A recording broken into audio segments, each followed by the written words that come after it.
Nanawagan ng tulong ang ilang apektadong residente mula sa may-ari ng ice plant sa Quezon City kung saan nagkaroon ng ammonia leak noong Sabado. Sa ngayon ay nananatili namang sarado ang planta.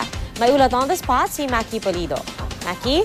Iya, nangangamba pa rin para sa kanilang kalusugan ng ilang residente ng Barangay Santa Cruz, Roosevelt, Quezon City na malapit sa ice plant kung saan sumingaw ang ammonia noong Sabado ng umaga. Ang mga nakausap ng GMA News nakaranas daw ng pananakit ng ulo at tiyan. Pero hindi man lang daw sila nakapagpakita sa doktor dahil nga sa kakulangan ng pambayad.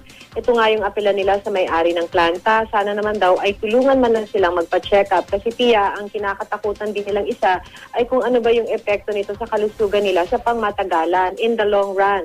Sarado pa rin ang ice plant at mananatili raw itong sarado hanggat makapag-secure ng Fire Safety Inspection Certificate. Patuloy namang sinisikap ng GMA News na makuna ng pahayag ang may-ari ng naturang planta. 3 taon nang tumatakbo ang planta ng walang certificate. Kasasabi ng BFP, 60,000 ang business establishment sa Quezon City at mahihirapan naman silang isa-isahin ito para tiyaking nagko-comply sa safety standards. Responsibilidad na rin daw ito ng may-ari. Dapat din daw ayon sa BFP, hindi nagtatayo ng mga ice plants sa residential area. Iya? Maraming salamat, Maki Polido.